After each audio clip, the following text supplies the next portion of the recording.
Let us pray. Almighty God, from whom all wisdom and power are derived, we beseech thee so to direct and prosper the deliberations of the Legislative Assembly now assembled, that all things may be ordered upon the best and surest foundations for the glory of thy name, and for the safety, honor, and welfare of the people of these islands. Bless our Sovereign Lady, Queen Elizabeth II, Philip, Duke of Edinburgh, Charles, Prince of Wales, and all the royal family.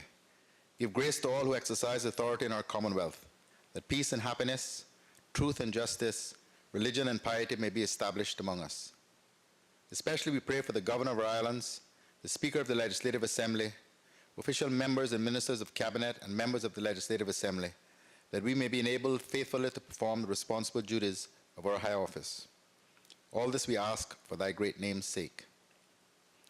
Let us say the Lord's Prayer together. Our Father, who art in heaven, hallowed be thy name. Thy kingdom come, thy will be done on earth as it is in heaven. Give us this day our daily bread, and forgive us our trespasses, as we forgive those who trespass against us. Lead us not into temptation, but deliver us from evil.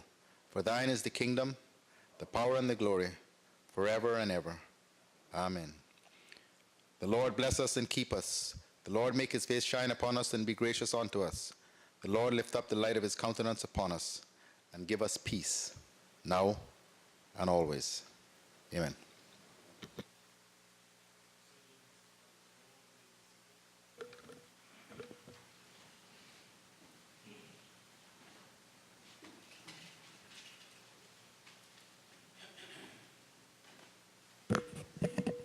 I now call on the Acting Attorney General, Ms. Jacqueline Wilson, to come to the dais to be sworn in. Please stand.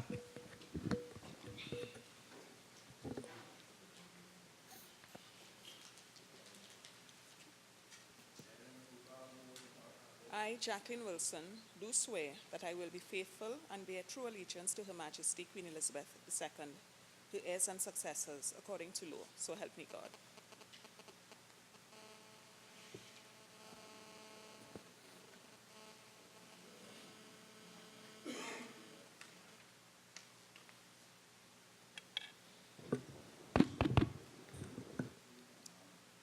I, Jacqueline Wilson, do swear that I will well and truly serve Her Majesty Queen Elizabeth II, her heirs and successors, and the people of the Cayman Islands in the office of ex officio member of the Legislative Assembly. So help me God.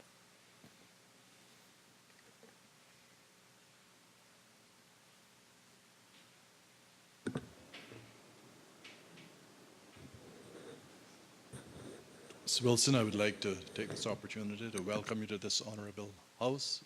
Please take your seat.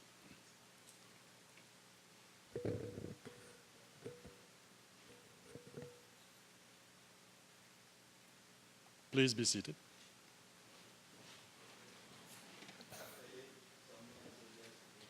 Read by the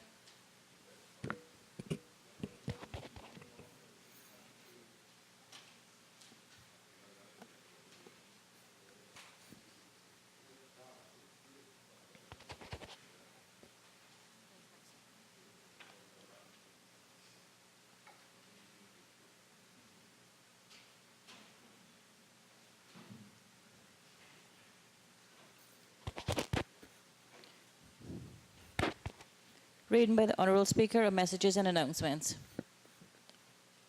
Would like to give apologies for Honourable Speaker, also for the absence of the Honourable Attorney General. Statements by Honourable Members and Ministers of the Cabinet. I now call on the Honourable Premier for a statement.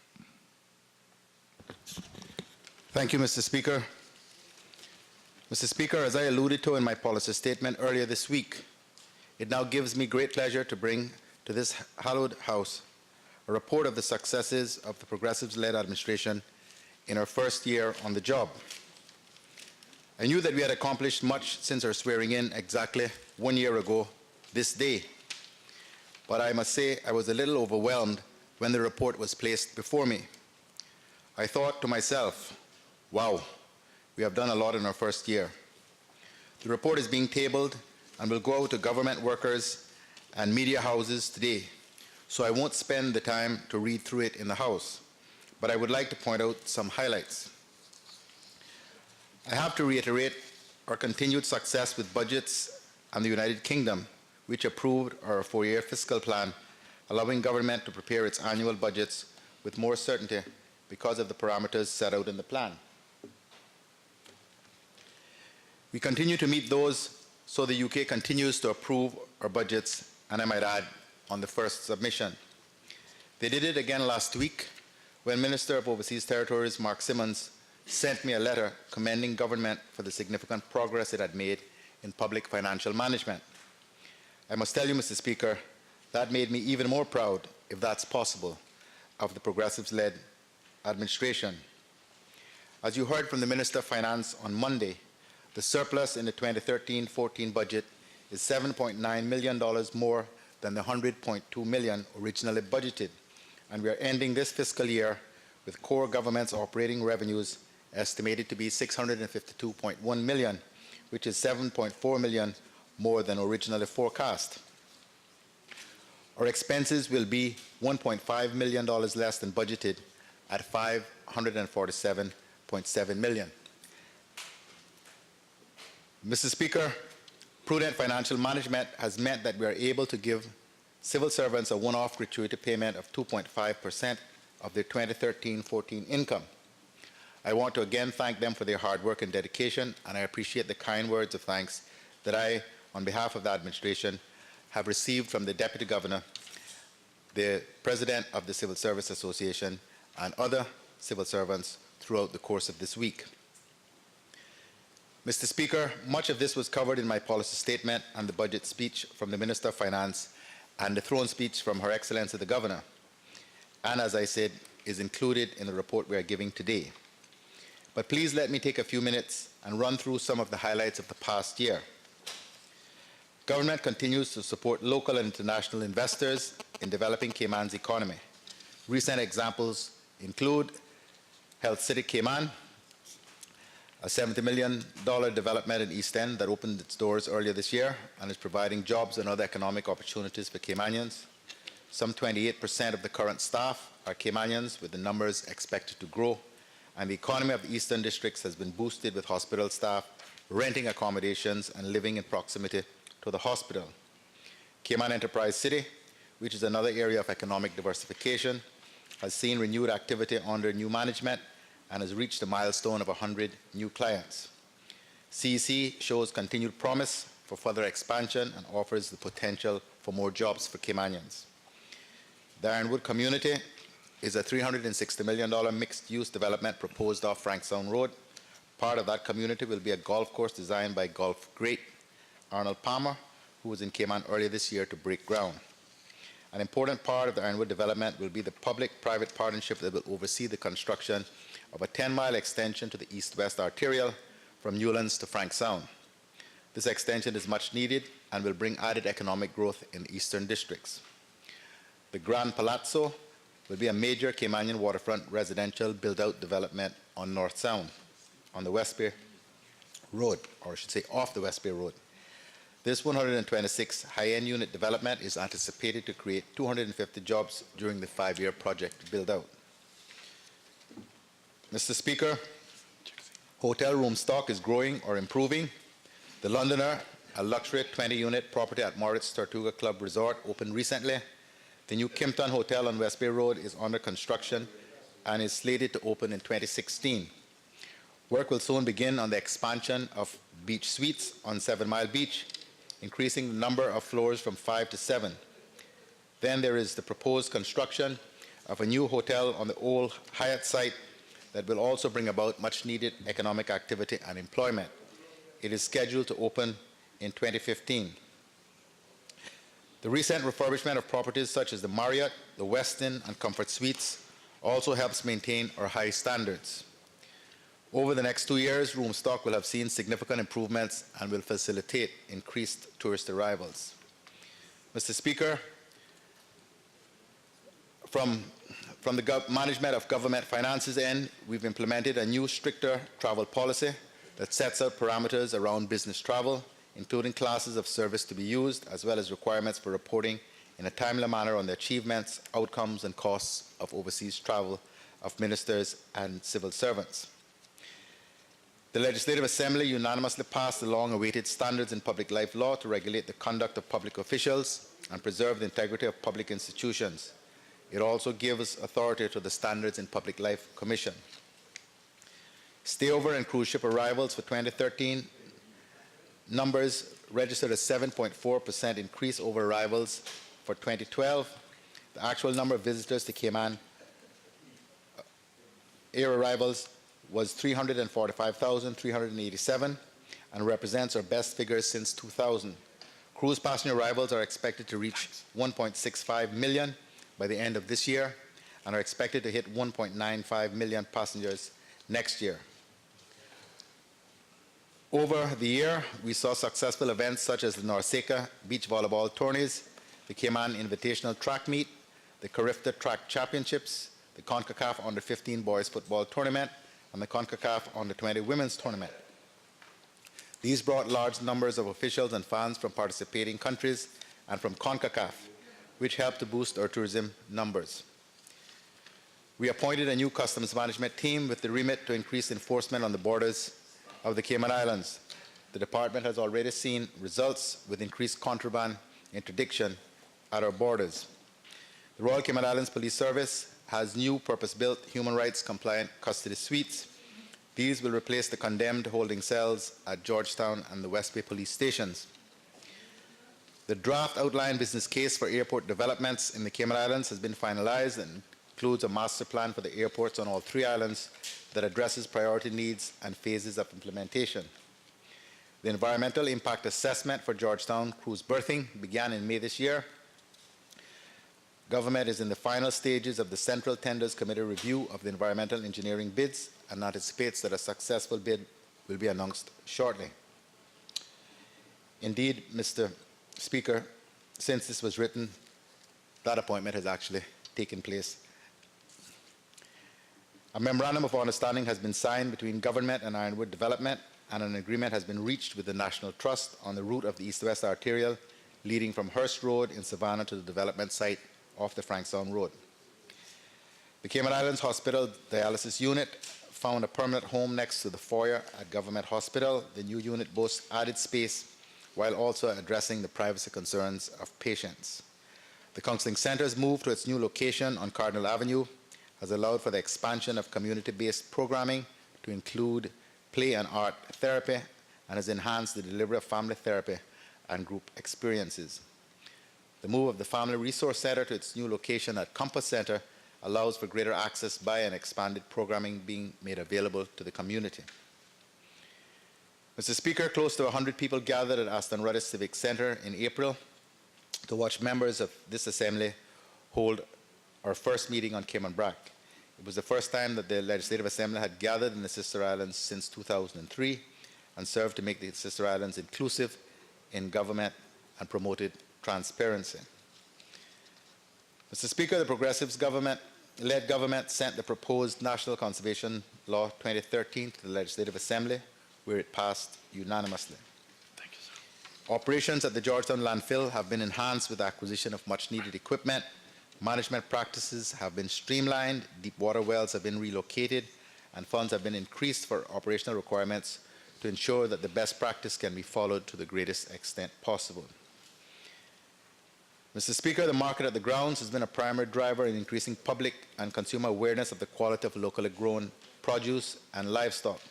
This increased awareness has led to additional demand by restaurants and residents for local produce and meat products. Mr. Speaker, ensuring persons with disabilities live with dignity, are respected and participate fully in society is the vision of stakeholders in the final stages of developing a national policy for persons with disabilities. Government has appointed a minimum wage advisory committee to examine the economic, financial, and social implications of introducing a minimum wage aimed at determining an appropriate national minimum wage for the Cayman Islands. Mr. Speaker, these are just a sampling of our accomplishments in our first year of office. We said at the beginning that we were going to put the government in the Cayman Islands back on the right course, and I think that we have done much in our first year to restore confidence and right the good ship Cayman. We know and can take satisfaction in the fact that we have done much, but we also realize even more so now than we did a year ago that there is so much more that has to be done. I assure you, Mr. Speaker, the progressive-led administration is up to the challenge. As four-time Olympic gold medalist Jessa Owens said, we all have dreams, but in order to make dreams into reality, it takes an awful lot of determination, dedication, self-discipline, and effort. I believe, Mr. Speaker, that we have proven that we have the determination, dedication, and self-discipline, and we are more than willing to make the effort. And so, Mr. Speaker, it is with great pride that I am able this morning to table in this Honourable House our first-year report entitled On Course, the Achievements of the Progressive-Led Administration for the 2013-2014 fiscal year.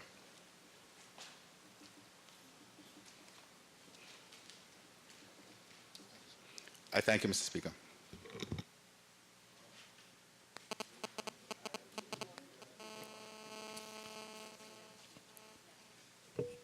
Please table the statement.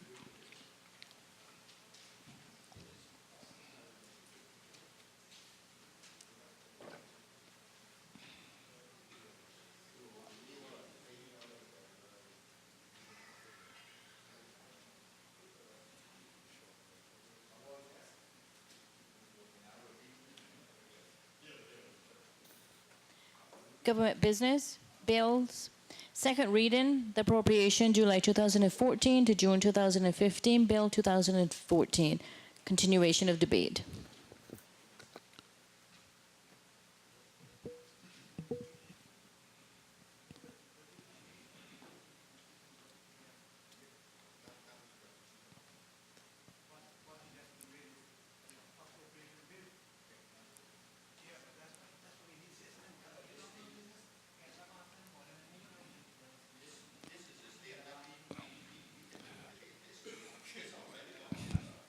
Mr. Leader of the Opposition, just 1 second, please.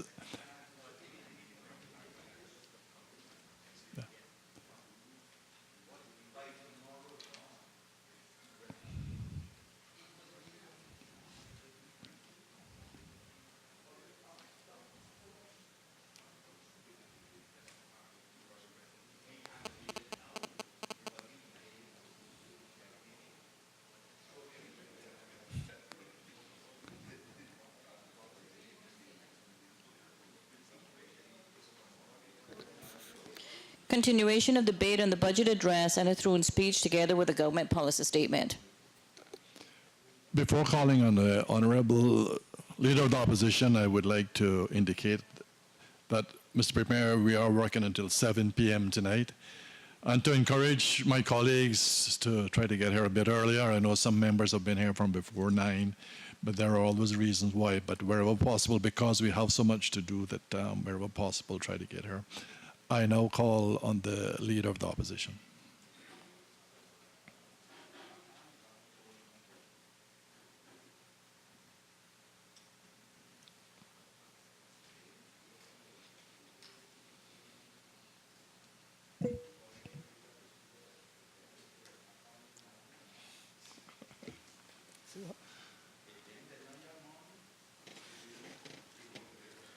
Government got to start. Thank you very much, Mr. Speaker.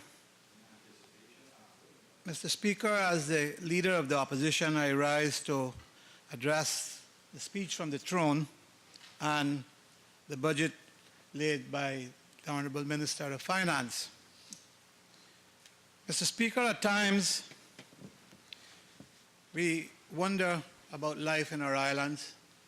We listen around our districts, the backyards and front porches, and people bemoan where we are headed, how we are progressing, and if we are going backwards.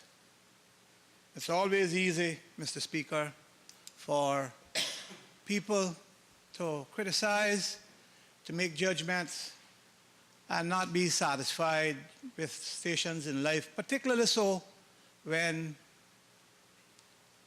everybody is having a difficult time. And Mr. Speaker, times couldn't be more difficult.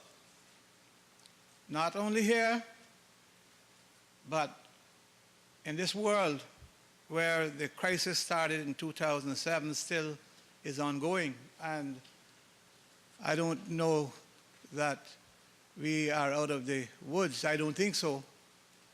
And world conditions still deteriorates in key areas that can affect us. Mr. Speaker, at times here in our islands, we hear criticism of our churches and people complain about the deterioration of life in these islands, as I've just said. I've never given up hope for and trust in what our churches contribute to our daily life.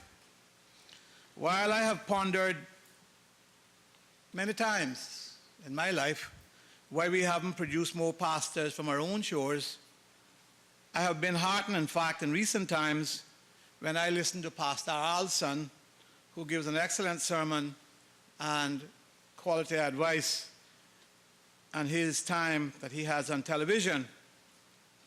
I must say that I was really pleased to see the ordination of another Caymanian young man in the past week, Father Colonel, in the Catholic Church. I have been acquainted with the Catholic Church for some time. I used to be its organist back in the 70s, something that I don't do public anymore.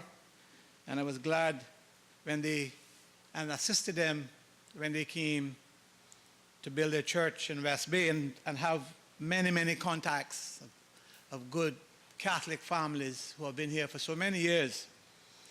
But here, Mr. Speaker, are two young Caymanians that could easily have taken up any vocation.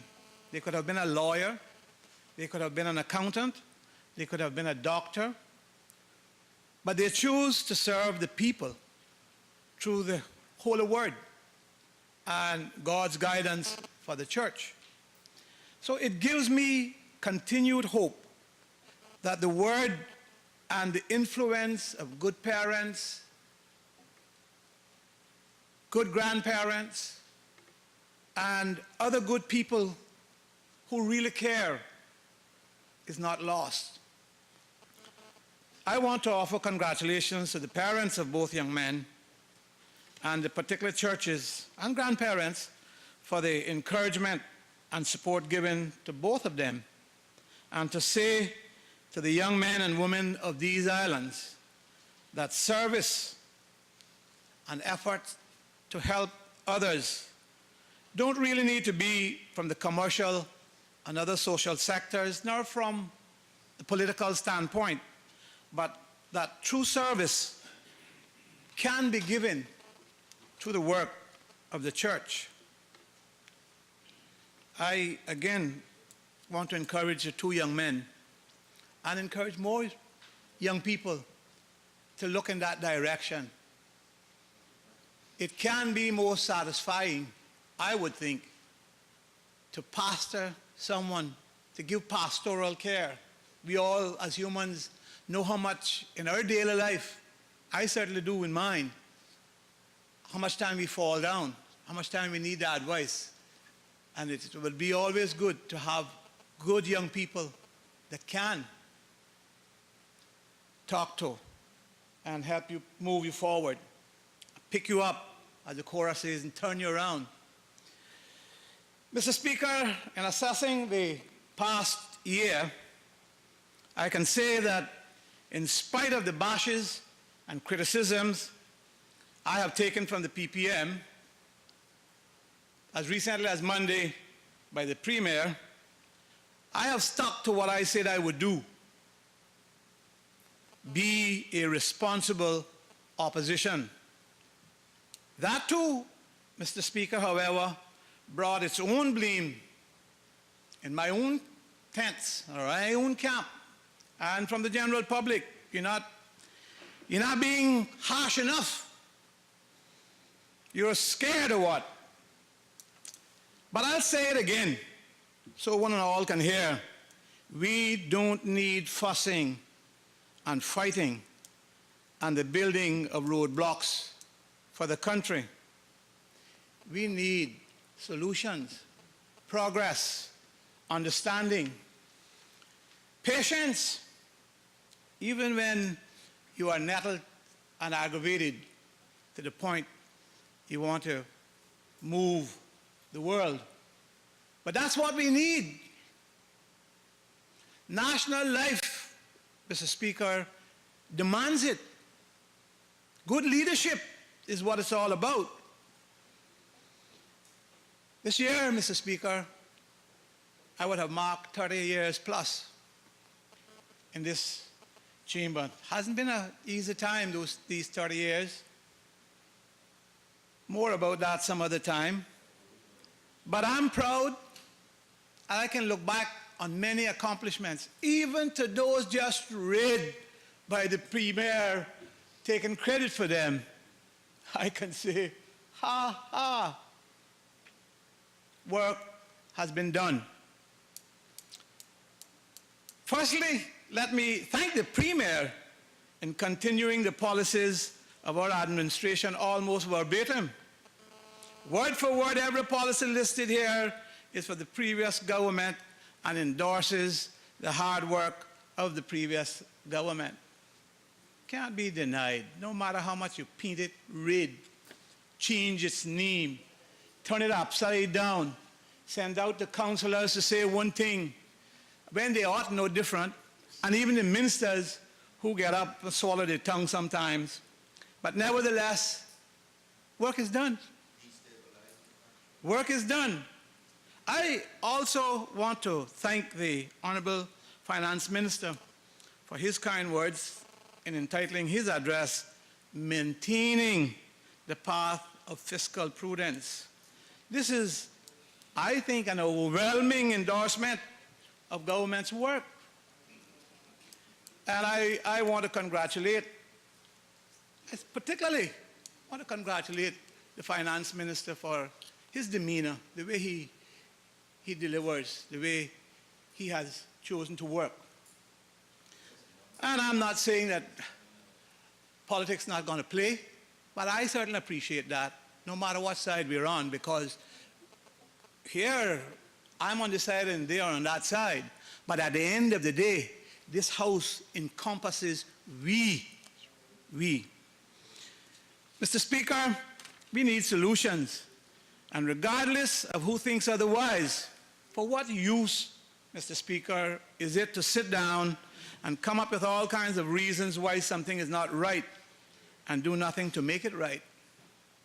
We had 4 years of criticisms that wore us into the ground. Nobody not gonna think it's not difficult, distracting. And there has to be, at some point, Mr. Speaker, in national life, there has to be atonement for that at some point. I want to say, too, I'm not scared of anyone. Not going to do that. I'm not scared of anyone. I'm scared of liars. All my life, I have been petrified for them, because my mother flogged me so many times for people go and tell her things that I didn't do. But because someone perceived it, and I was in the vicinity, and I was with a group, I got licking, lies told on me, and floggings. So all my life I've been petrified about liars. That always makes me worry. A liar is a dangerous individual. I take no part in that. Mr. Speaker, in this small place we call home, people who are dirty and vindictive and lie will do anything to damage and get what it is they want. They are wicked, immoral, evil, rotten, and bad will be their end. But, Mr. Speaker, all those things is fleeting, and that too will pass. Me, Mr. Speaker, I was elected to serve, to work for the people, and to be true to them. I'm human, not that I haven't made mistakes. If I stay here long enough, I'll probably make more. But nobody's not going to say that I didn't try to help them in my lifetime in this house. And so I am not going to lie on anyone, no matter who it is, how that situation may look, because the truth will always come out. So I'm not taking my route as leader of the opposition to destroy. I'm here to help build up if I'm given an opportunity, not tear down.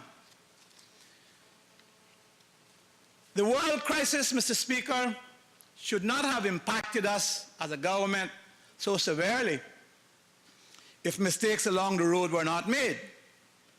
For many years, not this government or my government, but many governments who did not see or care about the problems, no matter how we said it or I said it, or motions we moved to prove it, or any other person warned us. And so we face, Mr. Speaker, many a complicated problem. And we must move forward, though, as a country, by building our people and working with those who came here to help. Building those particularly who cannot help themselves. And we have many of those, much as people don't want to admit it. Oh, we can show the nice homes. We can show all that we want in this country. But there are people, and have always been people, who are there that will not be able to help themselves. Not just handicapped or mentally disturbed, but other people, because of how the country has grown and grown out of the way of some of our people. We already, Mr. Speaker, as I said, had many complicated problems, but some people over the years failed to see them or deal with them. The crisis, which I say started in 2007, if you look at Bloomberg and you look at and you watch and read The Economist and The Times and leading financial magazines and so on, you knew that what was happening, particularly in the housing market in the United States and in Florida, whom we most closely aligned with, could not continue. Could not. Houses that we saw in Florida back 2005 and 6 for $400,000 sold for $60-something thousand in 2009 and 10. Those problems and that crisis, however, Mr. Speaker, has made our problems that we've had more evident. I always believe in building reserves for the period of global instability that is always around the corner. That's why I warned the government in 2007 or whatever it was to pull back. I never forget it. I was told, not on the kindest of mornings am I going to listen to you. Yeah, I bet you they listened when it was proven that all those things was just make-believe facades over there in the United States, and everything fell and crashed, and Lehman Brothers went to pieces, and one after the next. We have and we must prepare for that time of instability that is always around the corner.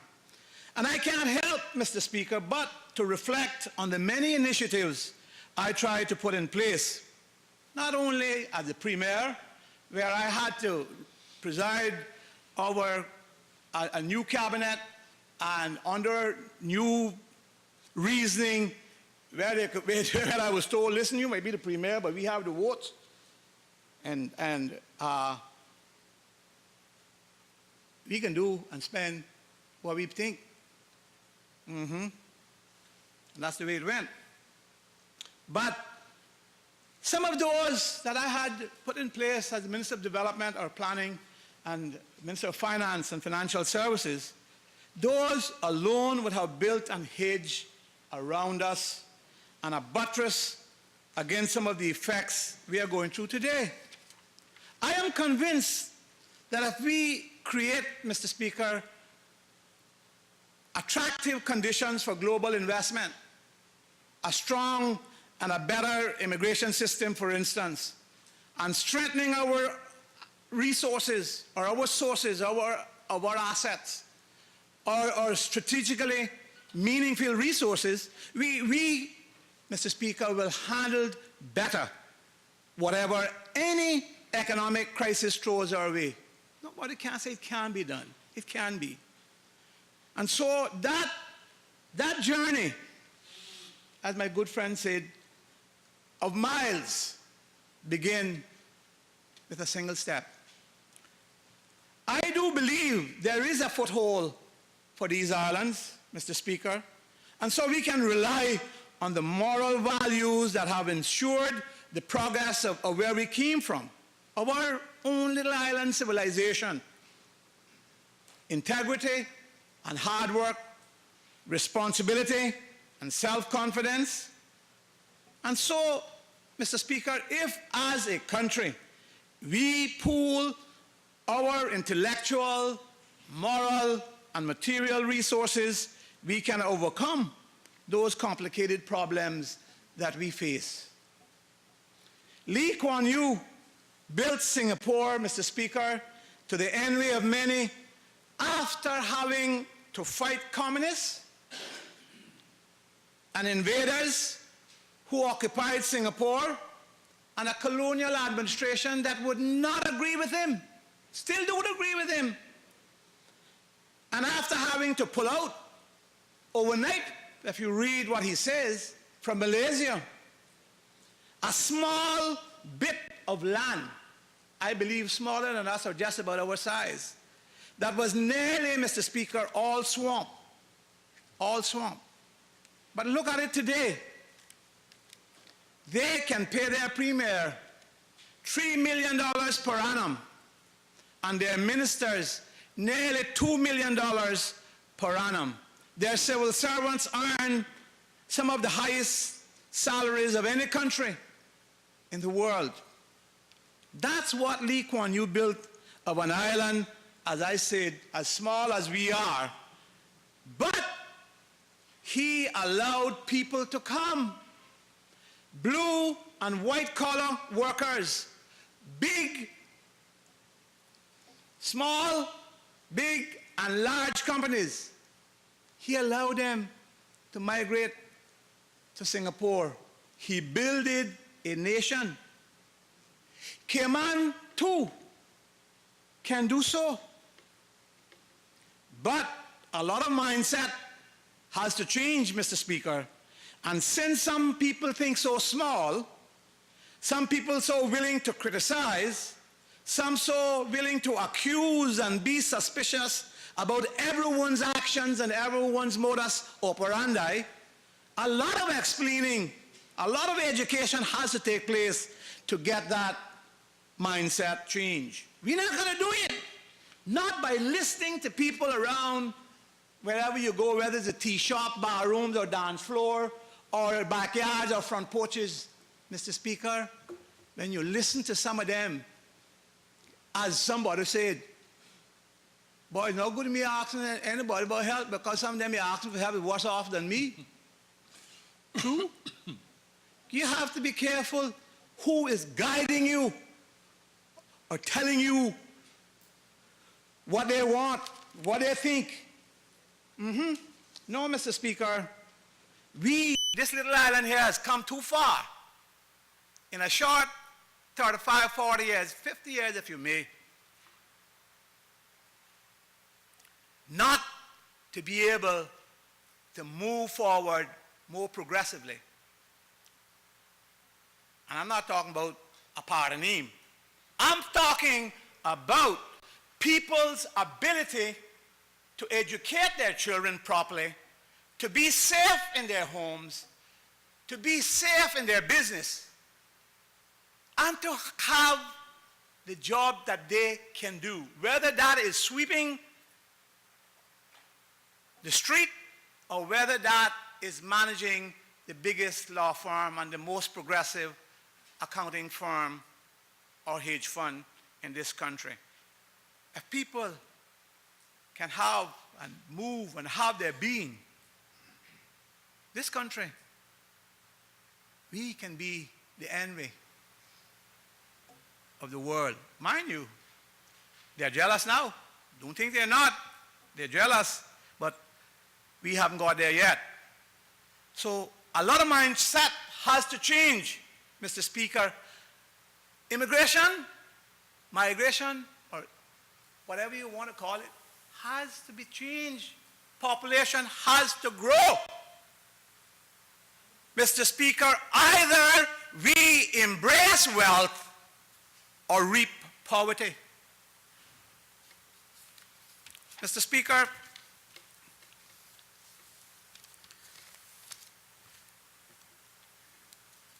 a report was just given about how much they've done. As I said, if I was closer to him, I would have shaken his hand, because most of it are things that we put on the table, that we started, our policy. I can look back because we are enjoying some, the present government is enjoying early rewards of bold action we took.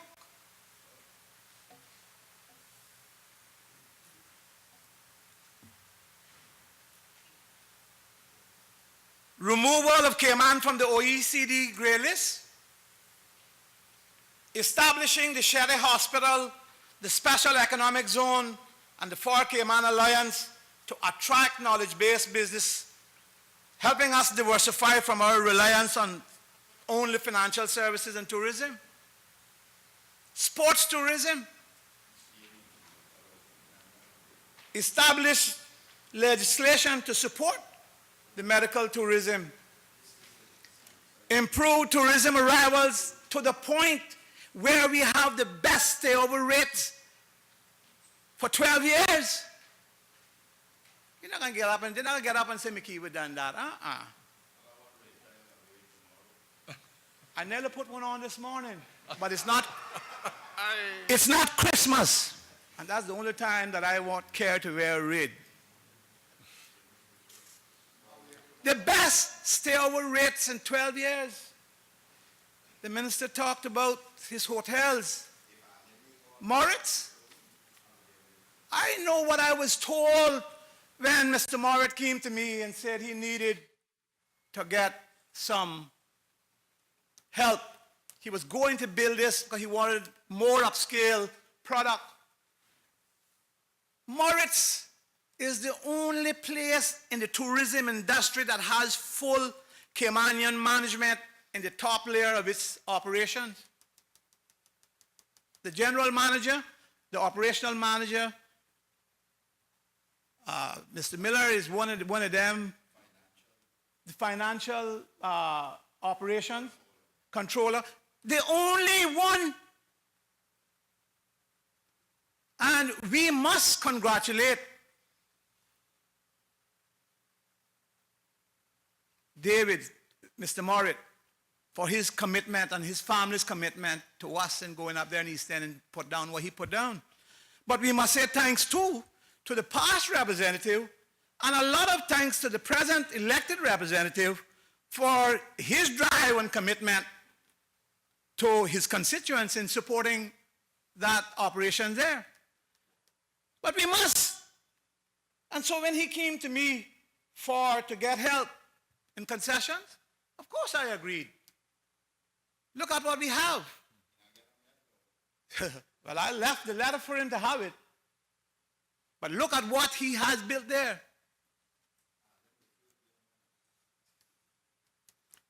We have the best stayover rates for tourism. That didn't take sitting down and beating up on anybody. That took us going, and I went with Shumari at times, that took us going and opening the routes.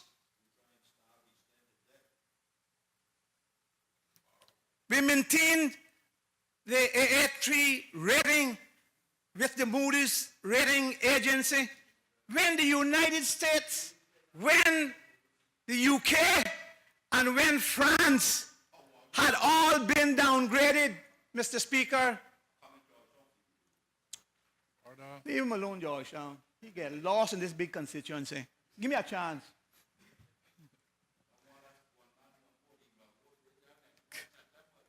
Order. Mr. Speaker, as much as you hear about how much we had lost investor confidence and how much they brought it back, what in the world was Moody's doing maintaining our rating if we were that bad off as what they politically get up and push out their chest about? No, Mr. Speaker.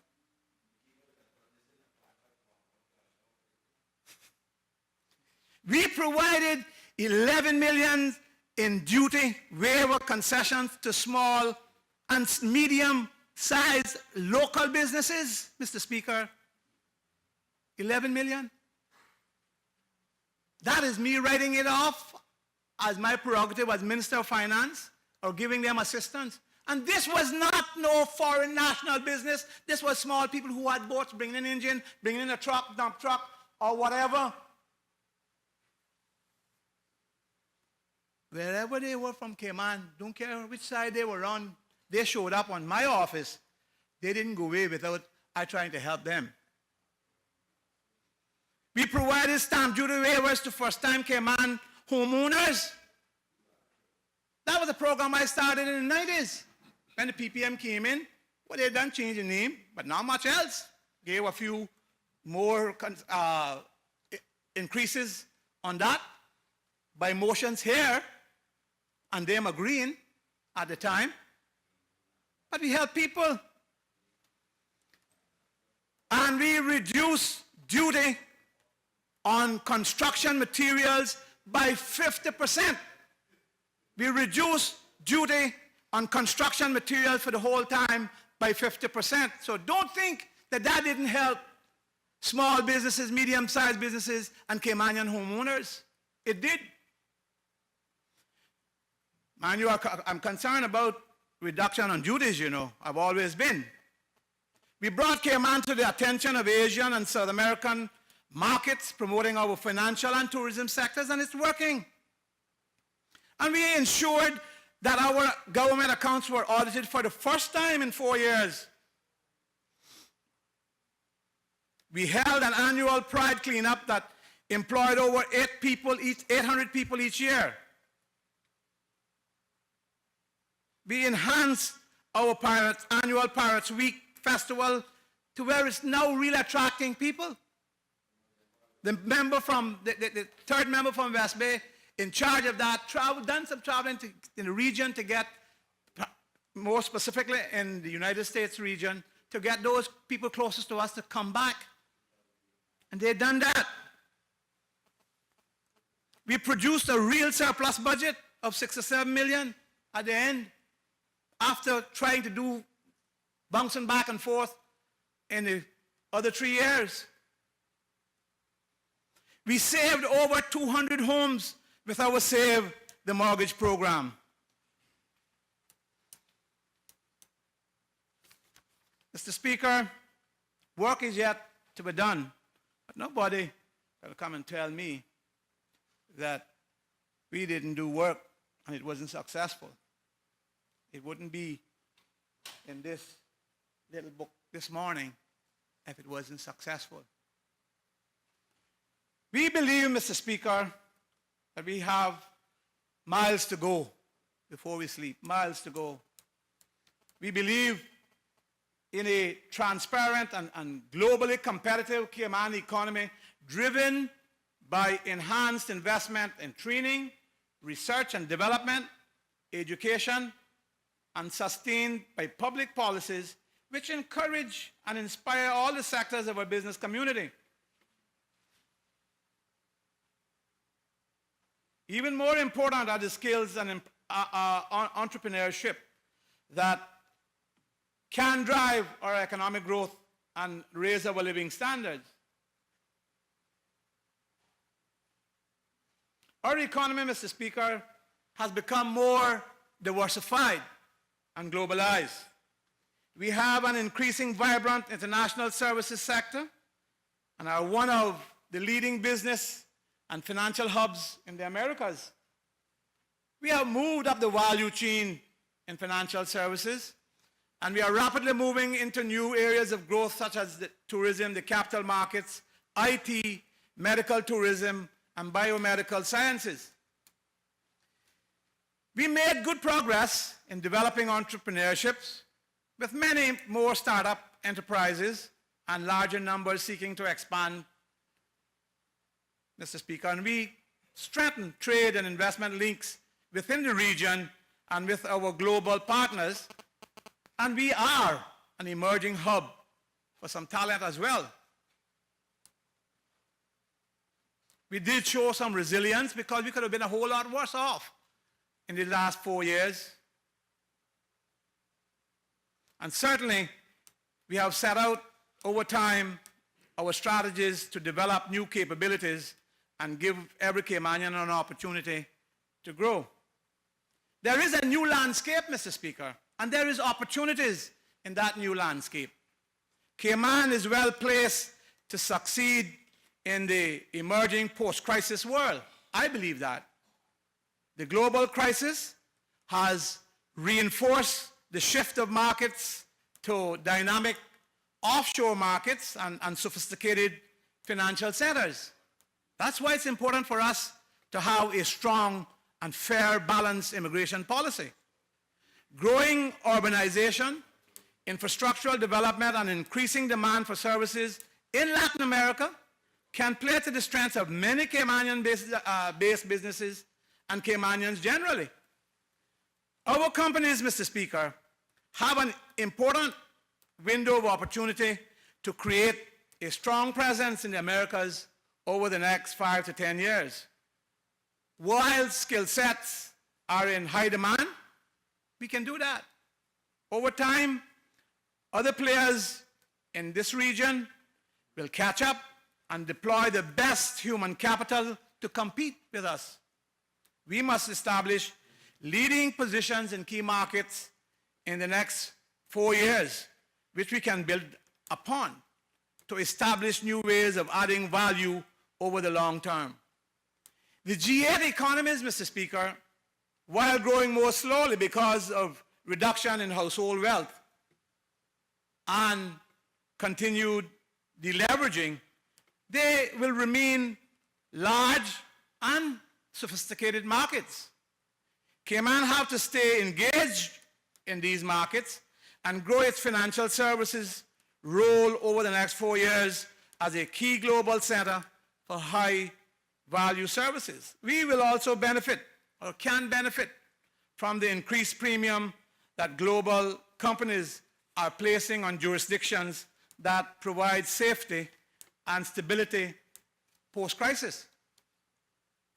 The crisis, Mr. Speaker, as I talked about earlier, has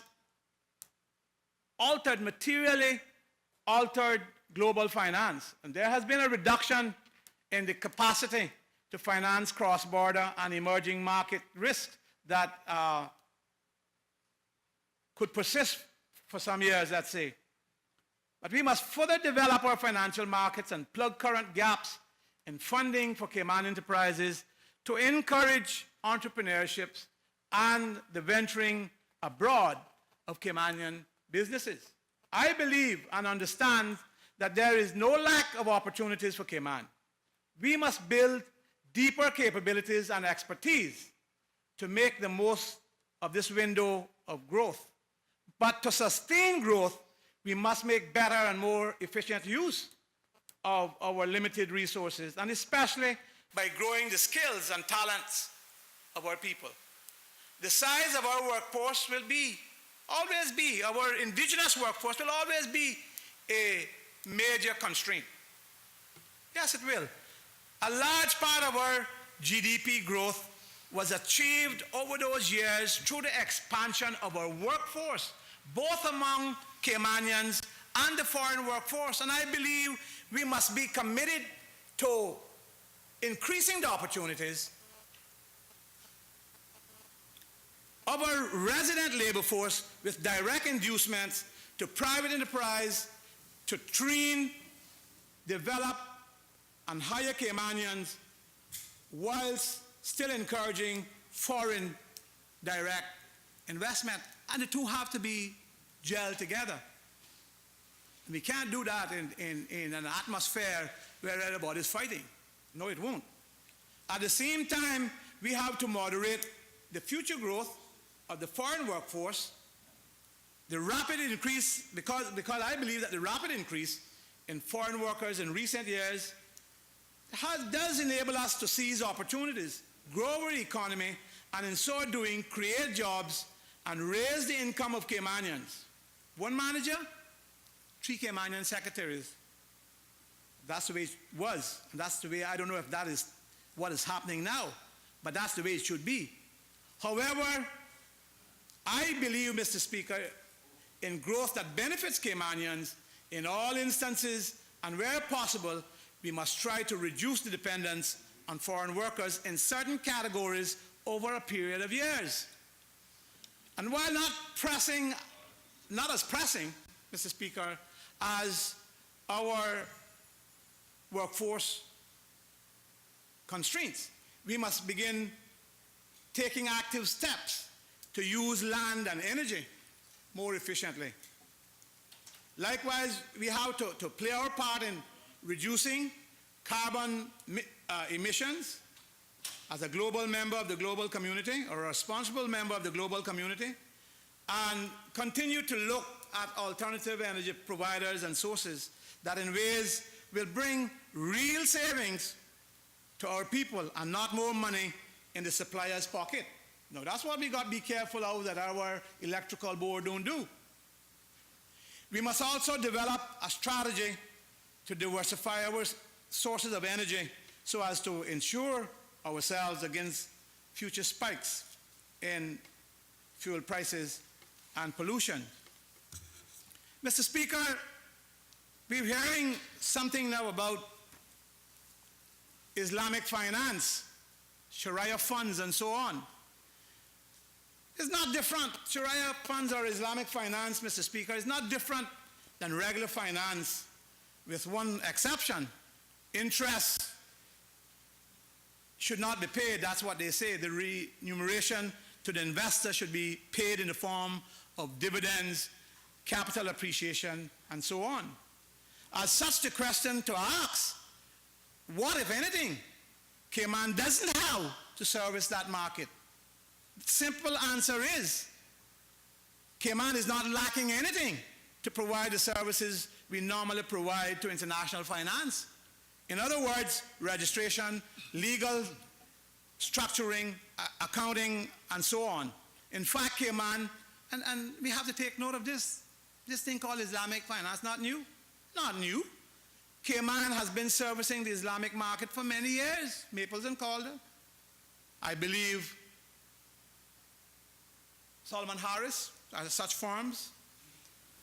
What I think is happening, Mr. Speaker, is that the United Kingdom may be so interested in becoming a physical hub for that market, providing not just the services Cayman regularly provides, but having fund managers, product developers, and customers facing people based in the UK servicing that market. Time zones and other reasons, the UK may be a viable alternative for this. But Cayman, under the direction of this government, is not going to grow it. And it's made more difficult than it would seem for a number of reasons, of which the time zone is probably the last of them. We mightn't do as well. The Premier's participation in this initiative, I hope that they do have all these people around pushing and shoving and prodding and taking little bits and pieces from us and little bits and pieces from us. Because every time you dare set up a committee, they hardly do it with politicians anymore. They got this professor and the next professor from this Cambridge and from Oxford chairing and prodding and pulling and trying to understand so that they can get the upper hand. Times haven't changed. The reality is we need to want more fund managers, we need to want more product developers, and we need the customers facing people to service any market. And the reality is, with the present immigration policy and amendments that this government has still not understood, that unless we welcome the best of the best, the business will not come, and with each of these people that do not come, we lose an average of 3 positions that could be filled by our own Caymanians. Not talking about the troubles that we face in getting the jobs, because we have to deal with that ourselves. But at the same time, we have to put the balance in place that we bring the people so that our secretaries and our middle managers, our children who came up and didn't get no more than the regular college degree or perhaps a high school education, but were able to rise up because of experience in their work and their initiative and hard drive to get to middle management position. The secretaries and so on is the people that benefits. And that's where we lost out in the last couple of years, when so many companies moved out. When companies like the big hedge fund companies and wealth management companies that moved out, they didn't move out. Was it what? It was because there was an immigration policy that didn't link with them.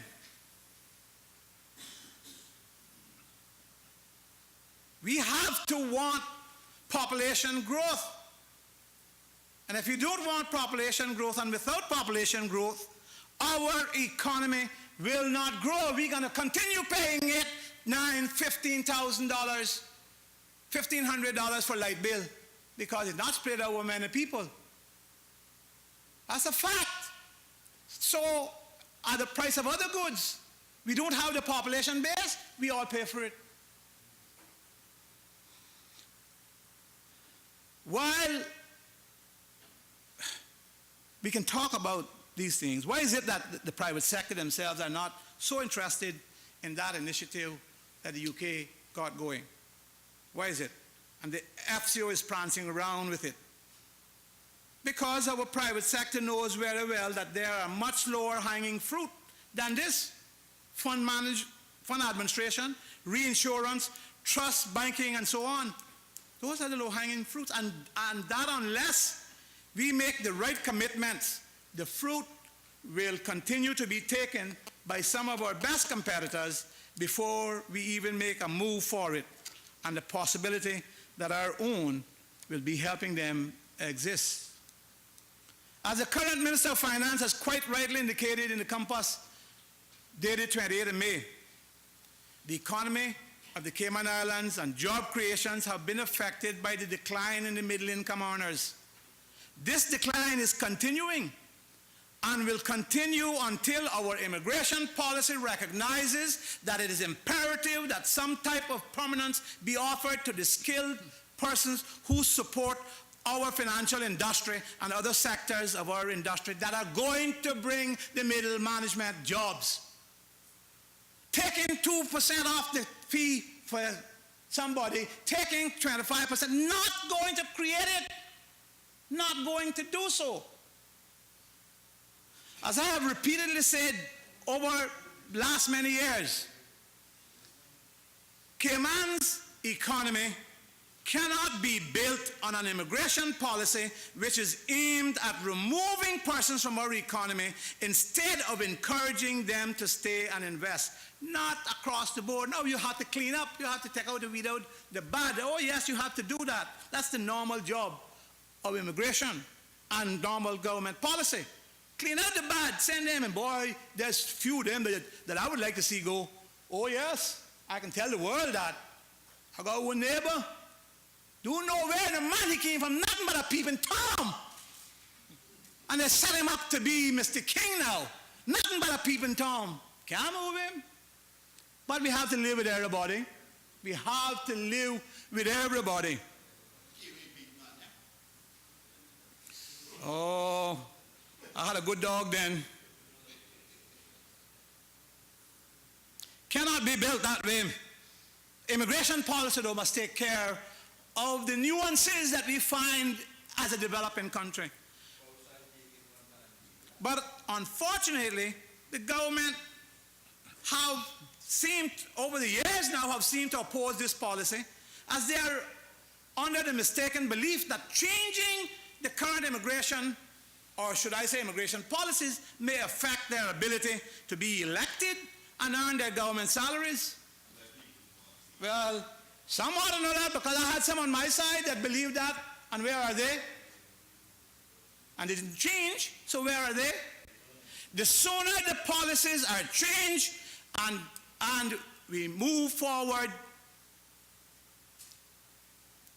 the better and the faster our economy will grow. Government revenues will expand and job opportunities for our people will also expand. I'm not saying that high fees not playing a part in stopping some of the growth. Maybe it is, but it shouldn't. You know, I hear them talking about high fees, but in comparison, if they had to pay 50% tax overseas, what would be the case? They would have to pay the company tax, capital gains tax, debt tax, this tax, that tax, property tax, payroll tax, even when you got income tax, every tax in the world. And still they would have to, if they made $100,000 per year, they can still pay 50%, maybe 30-40% of that. So the fees, I didn't agree with the Foreign Office when they pushed me into it. I didn't agree with them. But you know they wanted us to do what we could. And they say, put that on. And even when we got the 30 million that they wanted, they said, we want more still, go back and find more. And we went back and found more, and they said, that's what kept putting off the budget, my good friends. Because when we got to the point that they said, they wanted us to be one day, the next day they throwed something else in and say, we want that too. Finally, I said, you know what? Keep talking up there because I'm bringing the budget down here. And anybody who want it, they can stay home, run outside, or cuss McKeever. But I am going to bring the budget down because I have reached the limit of what this country can afford to put on and what we can afford to take off. And I ain't got the books ready, but I go in with it. And I went down, I didn't have the books printed. Had enough, I think, for one or two people. Same thing we had yesterday. Although, you know, yesterday, everybody, the angels, oh, we are so better than you, Mr. McKeever, that we didn't, you know, we're not like you. You didn't come with the books, and we didn't come with ours either, but, you know, you ain't no good. So that's all right.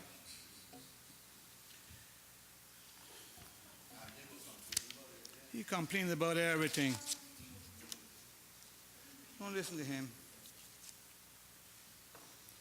Mr. Speaker, I come now to what we talk about entrepreneurship. The role of the Department of Commerce and Investment, DCI, should be to assist in the creation of a business environment conduct for the seamless interchange of goods and services to the local and international markets for the purpose of creating macroeconomic stimulus in the Cayman Islands economy through profitable returns. That said, Mr. Speaker, one of the functions associated with this should be to identify new opportunities within our two mature industries, but equally important and more urgently, to identify and research new industry opportunities. The DCI's mission was, and I would hope still is, to attract, retain, facilitate, and monitor appropriate investment opportunities through the creation of local and international ventures which generate income, employment, linkages, and domestic competitiveness in key areas. As an economic development agency, what it was, with a strong focus on investment promotion, the department in our time was there to assist foreign direct investors gain entry into the local market as a focal point for them to get understanding of what they could do, try to do.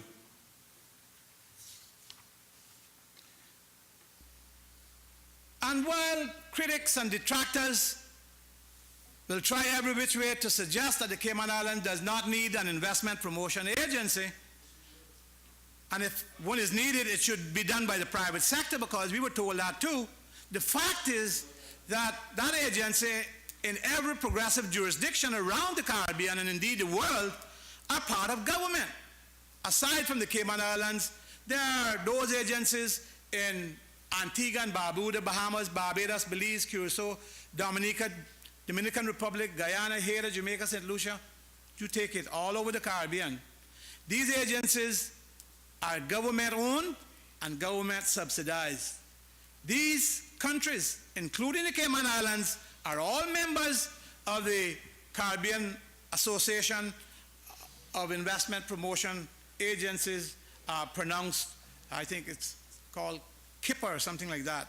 But that is strictly business facilitation, which includes, Mr. Chairman, Mr. Speaker, information sharing, business, present the Caribbean offerings with site selections and so on that they do need to do.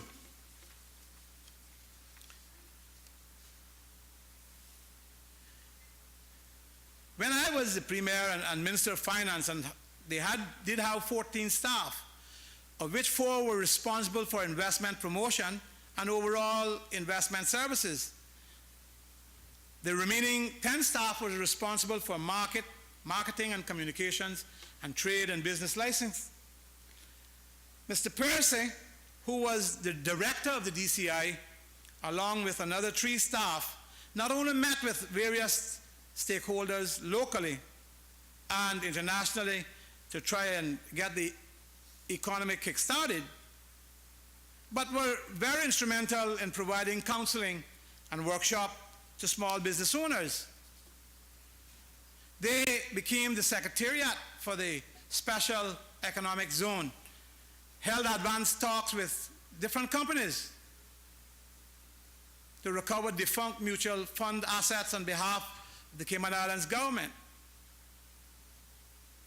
And which I should add is well within our legal rights as stated in the company's law. And they have facilitated advanced talks with various companies locally and overseas. And they completed a draft trade and business licensing bill and launched the first ever real small business expo, which was essential, or is essential, in building brand awareness in the community, and also provided networking and educational opportunities for small businesses. All that was done with less than a handful of staff and a very limited budget. People, our competitors, have staff members in those agencies of 20 all over the world.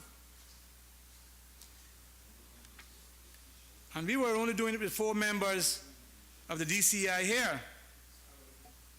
The director, working with his chief officer, Dr. Dax Bazdio, made very good moves. They asked for money. Well, of course, funding was limited all around. But if you now look at the current picture over at the DCI, 9 of the 14 staff have left the DCI, I understand. I don't know where they are, including the entire 4 that were responsible for investor services. Say that again? Did I? They must have wanted to then, no? Well, at least one. That's the 4 staff. That was the director that ran to run. But he did a good job. The marketing and Communications Unit that was in the ministry, but was responsible for providing marketing and communication support, dropped from a staff of complement of 6 to 1, and the now head of DCI is responsible for both investor services and trade and business and tobacco and liquor licensing. This department is, I think, with all that, I don't know how they can get their work done. Should be beefed up. Let's wait. The government is talking about helping small business and getting development and the economy kick-started. Well, let's see. As small businesses are struggling as a result. Who? Mr. Speaker, we are going to have to work hard to continue to retain the foreign direct investment. And we are going to have to work hard to reduce costs where it's meaningful to small businesses. Now, as usual, the Premier couldn't keep quiet. He just had to poke his way in there just now, and you can imagine when he has the whole flow for himself, what he's going to do. And they're going to ask, well, the UDP government, under my leadership, what did you do? Well, we brought Health City to Cayman. That's medical tourism. We brought sports tourism to Cayman. At various regional track meets and the football events came about on our watch.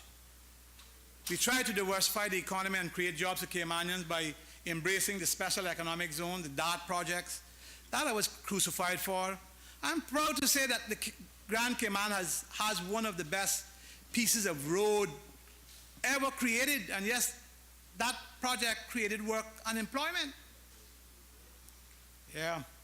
Well, what the price I'm gonna pay? You think that price? I'm glad that he raised that. I'm glad he raised that.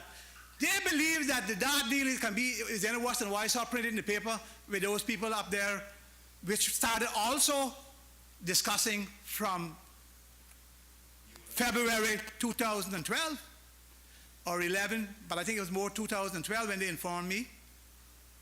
They think that that deal can be any better. What all I saw in the papers? Check it. You are the masters, accountants, lawyers, soothsayers, everything you have over there. Check it. Everything can be any better than the DART deal. I got something. What so far have you all gotten? Paid one piece of Linford Pearson Highway. I don't know what was wrong with that.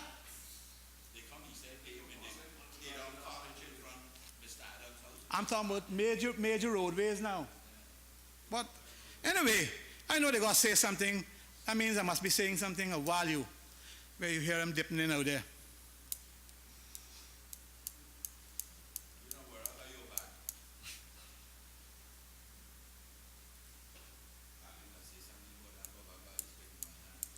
If we are not moving forward, we're not doing something, Mr. Speaker, if we are not moving forward, then we are standing still and actually falling behind.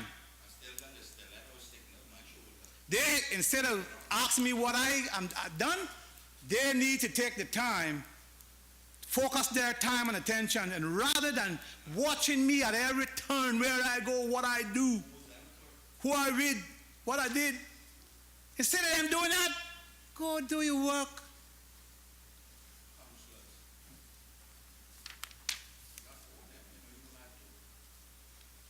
Mr. Speaker, there's much that can be said about these aspects I've talked about, but I think I've made my point. And I only hope that they agree with them, even though they choose to chat at me, but that they see some value in what I'm saying.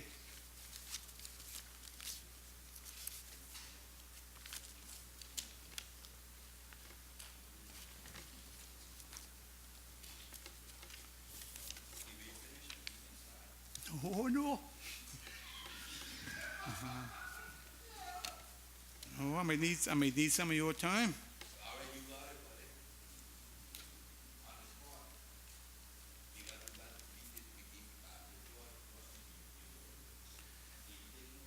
Mr. Speaker,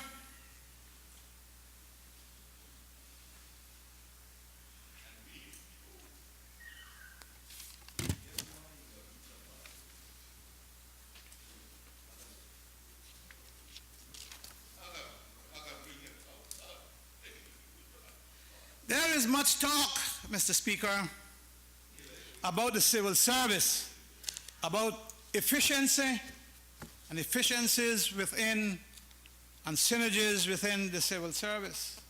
Certainly, the UK says a lot about cutting the numbers. Mr. Speaker, as long as I can remember, before I entered this House, and even at those times, meager times, when I entered, there's always been talk about the cost of the service. And that is what the public ought to realize, Mr. Speaker. Those people, they provide a service. I'm not going to say that there can't be improvement, because most aspects of life, Mr. Speaker, as we all know, can be improved as we move through our years on this earth. But, Mr. Speaker, the public and the various commentators need to take note. This country has come to be a shining example in many areas of our existence. We didn't get this far, Mr. Speaker, without a good civil service. One that had to put up with far too many situations over the years that was not good. And it's true about every section of government that better could have been done over the years. Could have been done, but for the selfishness of some who wanted to get to the top or were at the top and didn't want others to move upward. I saw that, Mr. Speaker, when the famous reorganization of salaries took place many years ago. Those at the top took time, which was in charge, took time and great effort to work out the position then for the very larger amounts to be paid or increased at the top. But that left those in the lower brackets with much less. And when the salary increases came, those at the top always, of course, increased significantly because of the already significant salary they had. The lower ones barely moved. And so it is evident now in the pounding of the legislative desk on Monday for the announcement of 2.5%. Look at what that means to a person making $3,000 or $2,500 per month, and what it means to one making $8,000, $10,000, or $13,000 per month. And Mr. Speaker, while the press can keep calling for less expenditure from government, the private sector always want more and more. And who's going to do it? Who's going to do it? Who's going to police it? Who's going to look at it? Them, but you can't let them police themselves. Our islands built what we all have enjoyed in this land. The civil service had to cope with it. Mr. Speaker, I knew this, and I refer to this often. The day that the first $500,000 came, they say we are going to computerize government. Oh, what a big thing that was. If you computerize, someone has to input, someone has to monitor, someone has to manage everything and everyone on their watch. You're not getting rid of people. Mr. Speaker, recently, the Customs Department has come into the limelight, and if you listen, it's like they never accomplished anything over the years. And they throw the same bunch of things at the fire service. However, Mr. Speaker, the opposite is true. Both have been under me at some point. And as I said, most things can be improved in life. But let us stop, though, to realize that some officers in the Customs Department are not making $4,000 per month after 10 years. They collect, the Customs Department collect and are responsible for collecting the greatest amount of the government's revenue of any one department. 40% of government's revenue is collected by them. And we must stop and realize that the revenue affords our children free schooling, largely free medical, and help to pay for more services for us. Customs are responsible together with the immigration and the police of or for our border control. Our Marine section, Mr. Speaker, we hear about the catch rate or the detection rate. Our Marine section is a total of the 3 departments: Customs, Immigration, and Police. And yet we don't know how well the custom officers have done. You know why? They don't have PR. They just go and do their work. I can tell you, the records will bear it out, that over the years, the role the Customs Department have played in our border control has been exemplary. Every year has been one that large drug catches by customs have taken place. Every year. Some years better than others. They've done better than others. I know when my sister was in charge, and one of them that were in charge of detecting the swallowers, those who have ingested the packets, bringing the cocaine here, the mules, they were at serious risk, you know. They were at risk and stress, so stressful that she got sick and had to leave. They have been exemplary over the years. So we need to stop and realize just how much those officers do and have done. We hear too often, Mr. Speaker, that the firemen don't do enough and we don't need so many of the firemen. Of course, they too have no PR. So the commentators can complain. But when there is a fire or accident, we know then just how much the firemen are needed. And the day when something really awful takes place and we don't have enough firemen, what would be said then? What would be said then? Most countries have separate fire departments for their airports and the community. Do they believe, the commentators I'm talking about, that the Cayman Islands can have 6 planes come into our airports in the space of 1.5 hours and tell the world we don't have a fire department with staff at the airport? On the ready? Well, we would have no air travel. That's a fact. They don't understand the role that they're playing, it seems like, but that's usual with some commentators and radio people. I call them radio people because every day they must be live there. Go there lodging in those radio stations. Same ones over. They don't understand that the fire department is not only the community fire department has to travel all over and be everywhere, but they have to be at the airport as well.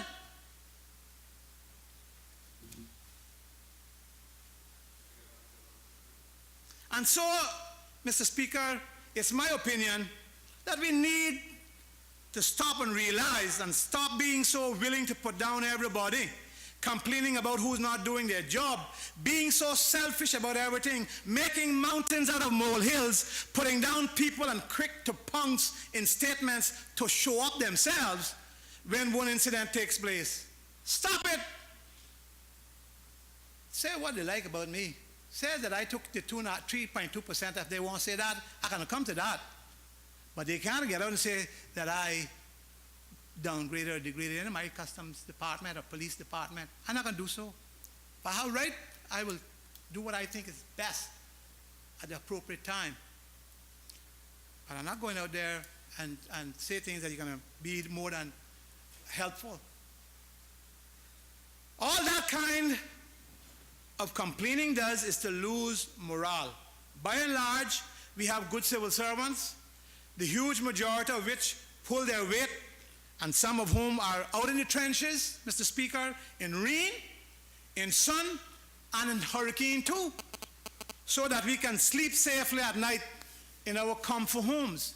Yes, there can always be improvement, but we have to be grateful too for the service we get. And stop talking about it's only now the big catches. There were always big catches. Marine section caught, but that was immigration, that was police, and that was customs. That wasn't just the police. That was the tree. That was a tree.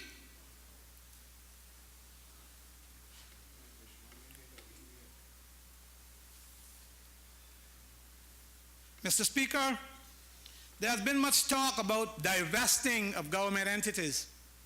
I wish the government well. I wait, though, to see what is recommended, what benefit the country will gain from its divestment, and what or how many civil servants will be impacted negatively, if any. What I can say is that between 2009 and 2010, we set up a committee consisting of the leaders of the 4 big accounting firms, Deloitte, Ernst & Young, KPMG, and PwC. Chairing that committee, I think, was Mr. Nick Freeland, former managing director of PricewaterhouseCoopers, to look at what government could divest, and of course to make recommendations. Lo and behold, they met, they worked hard, they got nowhere. They got no cooperation from those in areas of authority at the top in the civil service. Not even the letters that they wrote were answered, because those at the top, they wanted nothing done. So they did nothing. They didn't help the committee, and the committee disbanded themselves. Their work, and they did work, was all for free. They never charged government 1 cent. Government paid nothing. So I wish the government well. But in divesting, you know, I must say we have to make sure that people are not put out of work. That's one of the things that we have to pay attention to. Mr. Speaker, I sat and listened to the proceedings on Monday, and in particular to the utterances of the Premier. And I had a quiet chuckle when, in his usual pomposity, he continued to lash out at me, to blame me for the cost of fuel, to blame me for the debt of the country, and to blame me for the civil service 3.2 salary reduction. I found it even more amusing when he stuck out his chest, swallowed his tongue, and said that the leader of the opposition was stung by what he had produced. I was even more amused when he lauded Dr. Shetty's project and the special economic zone, but I was neither stung nor surprised at anything he said or does, because he can't help himself, really, even when he so contradicts what he's saying. But I had to think, my dear friends, does the Premier really believe that people are blind and deaf or lost all their memory? And I thought further, wouldn't it have been better use of time and energy for the Premier that he had really took on the challenge? No, he didn't. No, he didn't. What I just said here is the truth. I was amused that he really took on the challenge, had he really taken on the challenge of addressing the country on problems the people really face. Why there is no work, why people have lost their businesses, why they can't pay their bills, why they are losing their homes, why they are losing their vehicles, why they can't buy water, why they can't buy groceries to feed their children, why some can't pay electrical bills and don't have electricity, why they can't pay their water bills, why they can't pay their rent. The everyday robbery of every business place in this country being at risk. And having understood, the Premier having understood that situation, he would have produced a real plan of action to build an economy to address these needs in the short term, and a plan that would offer security against the country having to face them again. And here he is still saying, because Hugh McKeever was in for 4 years, he neither pays attention to only what he wants to pay attention to, but he don't pay that attention to when he was there, what he did, and how he left what he did. As I say, people are neither blind nor deaf, and you cannot believe that people don't have a memory. I have to write down a lot what I say at age 59, but boy, some nights 12 o'clock I am sound wide awake, writing down things that I remember. The absence of work, Mr. Speaker, and the related problems come about because there was a change in world business from 2007 and no plan for an industry to face it off in the future. When I put it before them then, they said, not on the kindest of mornings am I going to listen to you. Maybe, Mr. Speaker, they didn't like my idea for a transshipment port for cargo and oil, and the special oil refinery that I thought would go with it to get in tune, get ready for world expansion, get ready for the opening of the new Panama Canal, get ready for when the world falls again. And they might not agree with the special containerized cargo port. Maybe they didn't like my idea that we can develop a mega yacht facility in the North Sound at the sandbar, and the sandbar, and such would not be adversely affected and yet create a sustainable industry. Maybe they didn't like those things. No, they didn't support that. They chose rather to make the world believe that it was all bad. So they opposed and he opposed. But just as he and others criticized Dr. Shetty's project, but now laud it, just as he and others criticized the economic city, but now travel to say a few words about it, it was all my work and all things that they opposed. Just as they all criticized the Dart Hotel, and some still talking about it this morning, but bragging the budget about its being built, and counted good sense to do so, even to put it in their so-called list of accomplishments. They then too would praise the new special oil and cargo transshipment port and oil refinery. And if it was done, they would go and open it too. Pomp and circumstance as big as you want, they would do that too. And if I had got the mega yacht facility, they would have carried a boat through it and be satisfied with it too. And they would have put it in this booklet here as well, saying, it happened with us, just as he said in his speech, that they brought in the electric cars. Can you imagine, Mr. Speaker? He said that in his speech. They brought it in, yeah, brought it in, but they couldn't travel on the road. They don't travel around the yard on private property. I had to change all that to make it happen. But I don't come to, well, it's a big thing. I didn't make a big thing of it. It was done. The company could bring it. It does what it's supposed to do, and I think it's good for the country. But you're going to try to say that you did it? Ha!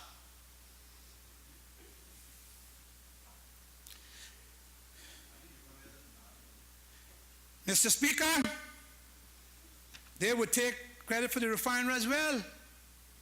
New industries, Mr. Speaker, are needed, not just jobs, but careers. Know this, Mr. Speaker, know this. This is a new world order we face.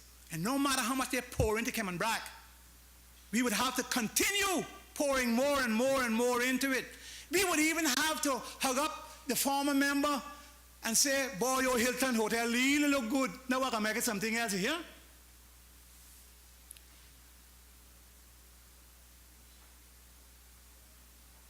Mr. Speaker, we need to be making money. We need new industries. If we fall again, we have little or nothing to depend on.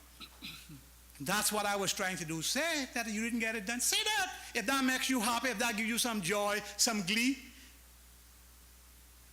It's not going to make you win an election again. You won it last time based on that. Can't do it again. Can't do it again.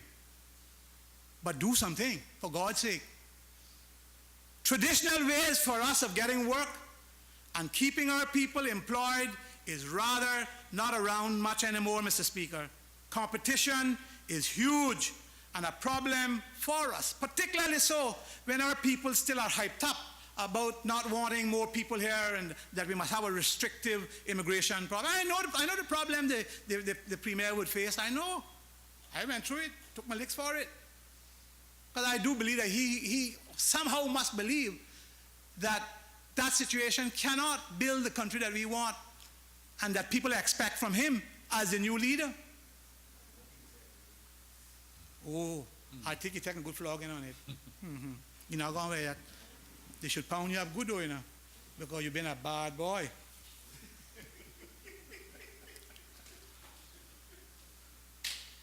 New industries, Mr. Speaker, must be found. And we must start that process now. Even if it's a coconut industry, and don't scoff at it. Look at those countries that have it. Thousands of trees that remain green all its life.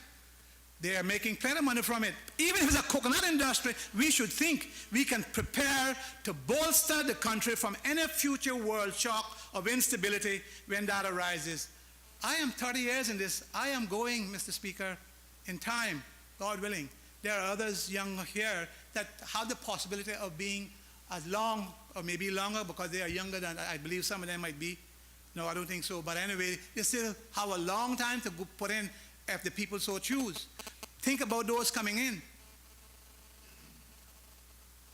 Somebody will face the music, but there will be another world shock of instability. And when that arises, we need to be prepared. We need to push things in Cayman Brac, yes. Push more to go Cayman Brac. Not ask for this, give Cayman Brac from here. Make things happen up there. And Cayman Brac has to recognize that that has to happen. So a few changes has to be made. And I know what the member would face there too, because people there, they want plenty, but they don't want to change their slow pace of life. That's the problem he faced. Yep. So they have a tough job. But instead of pointing fingers and accusing, think on what careers a special oil and cargo transshipment dock and a small oil refinery could bring for the hundreds of children graduating out of school, the mega yacht facility, and the next graduating out of school this year. Hundreds of them that we all got to face, because I'm sure that each representative here is being called already, and parents are looking and children are looking for jobs. I'm sure they are. And think of what that number is going to be in the next 5 and 10 years down the road. And if all we have is a finance industry which little by little and bit by bit is being whittled away for whatever reasons. That's all what we have now, plus our tourist industry. And people don't want anything else. Where is the money going to come from? People have to recognize that. They have to understand, where will the government get money to do all the things, give them free education and largely free medical, take care of old people, and we not start to do that yet properly, right? We've gone about halfway. All of us in administration over the years have done that. And then keep up with a burgeoning infrastructure that we need to keep up with, because one thing adds to the next. So where's the money going to come from if we don't launch out into new areas, bold new areas? And some people might not like it, as I said, but who's going to listen to them? As I said, some of them need advice themselves. They won't come give me advice. Some of them from other countries, Mr. Speaker, messed up their country. Some of them, let's say the truth, messed up their country. And don't say, yeah, but we messed ours up, and so we know we got the experience. You don't got the experience. You had the experience in marching yours up. That's what you got experience in. And you put in rigmaroles and you put in bureaucracy in yours, and you can't even can't handle the flooding there. And now you want to come tell me what I must do and what I can't do, only to keep me down.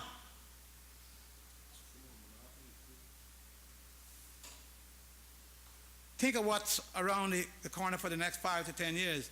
Do they understand really how much money the country would save by those 3 industries in gas for vehicles and the electrical bills? that we must face each month for homes and businesses. How else are we going to build up our reserves? Where are the funds coming from to pay for more and more free education? So, the Premier can get up in his policy statements and poke his darts at me, or he was quick and constant in his severe and disruptive criticism, and he was on this side with mock assembly meetings outside these chambers and just about every other opposition disruptive tactic he could employ in a 4-year period. As I said, Mr. Speaker, they haven't considered what damage the constant battering of untrue stories, marches, constant inflated conversations on radio shows, how demoralizing and damaging that kind of constant scenario did do, was. Yeah? And he's still coming now to blame me. Still coming to blame. But now, when he has the rod of correction in his hand, he's supposed to be the Moses, not Moses. He's supposed to be the Moses. He come now, bereft of ideas, only to depend on the funds we left in the coffers and funds through legislation to be voted on to come into the Treasury. The very things he ran all over the place criticizing. Now, only to produce a budget, and I must say this, to produce a budget after the UK turned down their request to borrow. We have heard no pronouncements about that last year, but I know it was. They had a borrowing plan. A budget in which they claim takes us back on the road to recovery. Firstly, Mr. Speaker, they ought to understand that it's not going to be the panacea they say. I'm not going to debate at length how the oil levy and the paucity of a 4.5% reduction will be. Of course, I will be more in depth on the motion I have before the House, or I will try to be. But understand, Mr. Speaker, understand how hypocritical and wicked and a slap in the face to people who don't have electricity now, and those still struggling to pay. And I tell you, what I understand, that there are hundreds of people who have electricity that don't have it now. What is the plan to do with them? Don't have electricity now, and those still struggling to pay theirs. To tell them, we are for you, Bobo. We know you are struggling, and we are the PPM, we are the party that will help you. But this 4.5% you see we're giving you now can't come off in July, can't come off in August, can't come off in September, can't come off in October, can't come off in November, and in December when it's really hot, the summer months getting into fall, but summer months when it's really, really hot, Bobo, really, really hot, and your bills are really, really at its highest. No, dear people, you have to wait. You have to wait until the weather cools down in January, February, March, April, and May, and your bill naturally goes down because it's so cool. You have to wait until then. You never mind about what I had to add. You better had mind when you went building the high school for 106 that you could have got for less, and I had to pay for it. You better, we built it, we had to go borrow it because you left it, and we paid down plenty on it as well. You can get back up when you get back over here or up. Which one you talking about? Because you come back over here sometime. Because when you're over here, you better. So, Mr. Speaker, what then? Why is that happening? Why all the way to January? Why? That's how much they care. A person who has a bill of $280 will see a reduction of $12.80. Real recovery. But wait, January, Bobo, January. A person who has a bill of $320 will see a reduction of $14.40. Real recovery. But wait, Bobo, January, you get that off. A person who has a bill of $900 will see a reduction of $40. All in the grand old time of 7 months down the road. January next year, Bobo. Just wait. January next year. Soon come.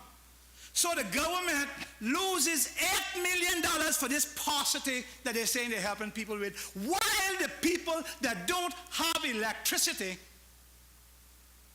nothing has happened with them. Wouldn't it be better to take $8 if you were going to do that, the $8 million, and go try to put them back on the electrical line and try to help them pay their bills? I know, I would pay my $40.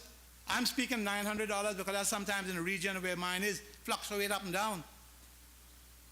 Up and down now. This is not meaningful at all, Mr. Premier. Talk about the 45 cents or 25 cents if you want, but it was you who caused that to happen. And how are they proposing, Mr. Speaker? How are they proposing? Even to your partners over there said so in the campaign. Even to the C4C said so in the campaign, that you was to blame for it, although they cussed me, and they're still doing that too, but that's all right.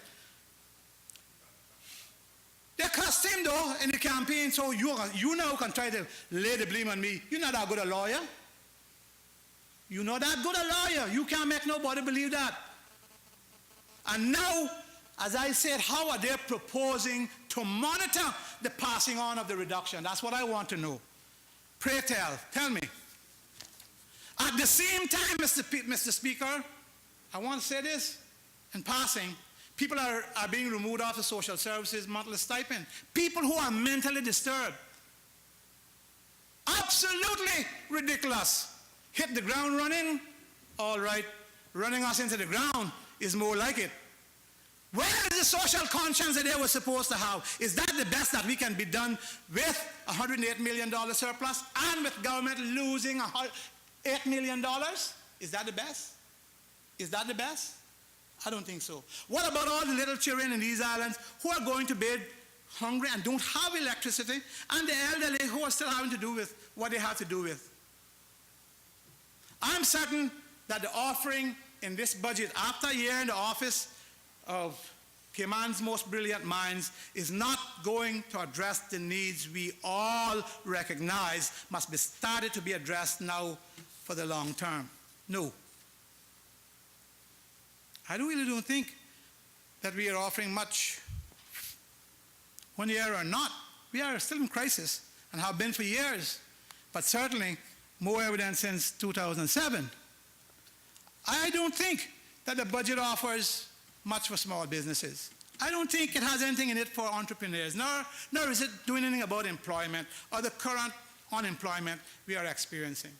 If they are sure that the exercise of reducing fees for traders of 25% less and the duty reduction of 2% will be effective, if they are sure of that, and that it means something in substance, and that it will save them money, then why haven't the government said to those businesses, we are reducing these fees, but we want proof from you that you will employ more Caymanians and less work permits?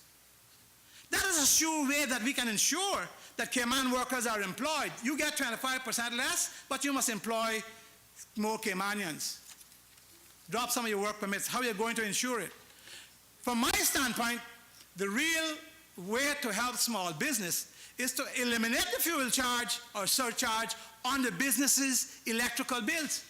If you want to try to do something, government can say, we will eliminate the surcharge, but you have to employ those Caymanians who are on social services assistance, but they can work, those that can work, and government will ensure you get a rebate of your fuel surcharge of your bill.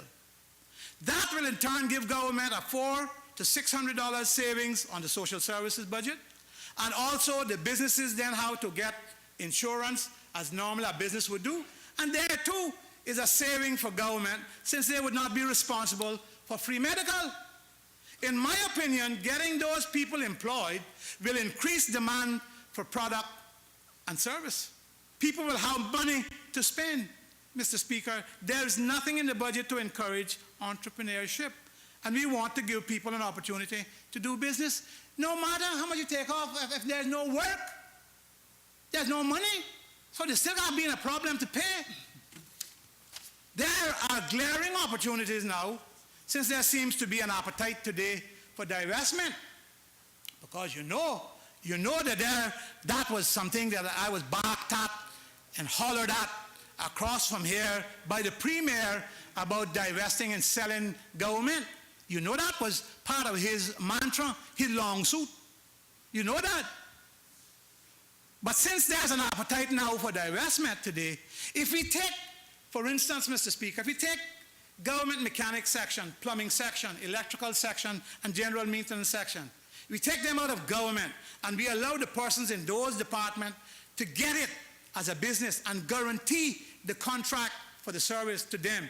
Then let them have the equipment at a low price and a very low payback per month with no interest. Then guarantee those employees that work for 5 or 6 years. For 5 or 6 years. It would be encouraging and promoting real entrepreneurship and help our Caymanian people. No? You say no? Across the way you say no? Okay, Bobo. You never mind about how long I was in charge. As long as it took for you to mess it up, it took for me to clean it up. That's what you ought to remember. And if I could have got some of these things done, as I said, don't forget the committee that I put together. You wasn't listening. You were listening? Well, you should ask Mr. McTaggart. He was part of that committee. Not one letter that committee wrote did the hierarchy in the civil service even answer them. So I couldn't get it done, but maybe you can. Maybe they grin and laugh with you and talk with you and buddy with you and ride with you and go all the places with you. Maybe you can get it done. So that's why I'm saying go ahead and do it. You have my support. That's all I'm saying. But it would encourage and promote real entrepreneurship and help our Caymanian people. Government would save money on their expenditure. They would have no salary, no pension, no health insurance, as the company would then be owned by the former employees of the government, and they would be responsible for its operations. All government has to do to help those people is to make sure that what they pay out for the service in the new arrangement is less than what they pay out in the present arrangement. Government would save a huge amount of money, and they would not, those Caymanians would not lose a job. But government would have to put the caveat that those same Caymanians that they're going to give this work to, give this business to, that they hire Caymanians, that they would have to hire Caymanians. And government would remove a good portion of their liability, both short and in the long term. That exercise could create real entrepreneurs. With, again, to repeat, the stipulation that only Caymanians or legal residents must be employed by the company. That would generate employment, which of course puts real money in the economy. Now, government can go out and get an accounting firm and pay them to tell them the same thing. We tried that. Some of those ideas came across back then. Was written to. Don't say no, because it was. Nobody even answered the 4 accounting firm people that was on that committee. That's a simple illustration. Much more, and I suppose the work that Ernst & Young is doing will prove that. But it is the guts of what the government can do to cut costs, create work, create real entrepreneurs, and help our Caymanian people. And I don't think that we need to wait until next 4 years to get it done, with again the stipulation that only Caymanians or real legal residents must be employed. It would be taking care of the civil servants by giving them a business to own, and no one would be disadvantaged. One year or not, we are in a crisis, Mr. Speaker. Certainly, talking about a reduction of costs in something as critical and important to national sustenance as the cost of electricity, taking a scant 4.5% off and taking it off 7 months away in the cool winter months is not meeting the needs of the people and still not addressing the most crucial need of the people, that is to be able to work and pay their bills. Fiscal prudence, they say. Intelligence, they say. You mean to tell me that big hardback men have to spend $4 million in a plan for the dump, on which they did a plan. The minister, the then minister, who's now the elected member from East End, did a plan during 2005, 2009, which cost us $150,000 then. And that plan told us that we would have to spend $111 million on the dump. That plan is still in existence. And you're going to spend $4 million to get a plan that tells you it can cost 100. For what? How does that translate into fiscal prudence? Mr. Minister of Finance, I know it's difficult. I've been there. But I tell you what, I would put myself up in that room, lock it up, and let them pound on the door for a week. Because that $4 million could be well spent somewhere else. They don't need to spend that. Don't tell me that. Now they call it building back confidence. Well, with what they are doing, an immigration program that is stifling businesses, both local and foreign, one that is keeping Cayman from getting work, build back confidence with the many projects that were already on the table, and those projects are the only ones they can talk about. Many of those, Mr. Speaker, investors were trying to move forward, but for the roadblock, there was no lack of confidence in those efforts, or else there would not have been so many people trying to get the projects off the ground. Not a lack of confidence, bureaucracy and political dirty tricks. That's what kept us from getting anything done. And of course, you had good old Duncan Taylor run around the short pants. Oh yes, Mr. Speaker, roadblocks. You asked why I didn't get it done? Oh, I tried. Put every professional in place from the private sector I could do. Let me address for a few minutes this talk of the Premier about relationships and confidence. And when he replies, Mr. Speaker, if he chose to bring out personal matters, I will address a few in a personal statement that befits his present permed stature as a Premier. Mr. Speaker, as I said, I sat and listened to the Premier chastise me on what he called mangling the relationship. He always had some doing word in there. He should be ashamed, and those who wrote it for him should be ashamed too. I'm still waiting to hear from him what it was that I did to mangle this relationship they claim we had with the FCO. How could there have been any such good relationship of theirs with the FCO when the governor, Stuart Jack, was doing so many things that they were against, they were constantly fighting? Mr. Speaker, you were in cabinet. He even refused to give him a car. He told him to go drive a horse and a donkey or a cart, something. And you're going to talk about you had a good relationship and that I made it bad? That's good for politics, but it's not good for this House. It's not good for the truth. In my opinion, what I did was to stand up to a government or a department of the government, the Foreign Office, when they wanted to push us into taxation because they thought they had us conquered. They thought they had us conquered when this present Premier broke the public management finance law, when he broke it. And the FCO took control of the budget process. They thought they had us conquered.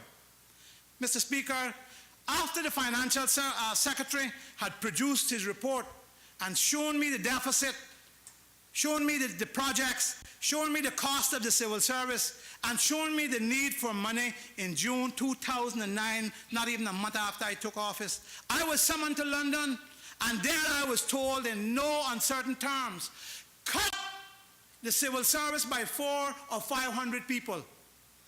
Put in income and property tax, or put in VAT and payroll tax. And I say, Bobo, you're not talking to McKeever Bush.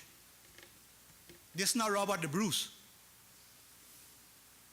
But the truth is, the Foreign Office recognized that the projects and all the excessive expenditure had taken place on their watch, and so they granted permission to complete the loan arrangements. That is when my group decided that they were not going to knock down the projects and do anything else but to continue with a similar plan. granted permission to complete, they granted us permission to complete the loan arrangement, which was started by the PPM. They started the loan arrangement. But they were going to do one for 7%. We said no. We went.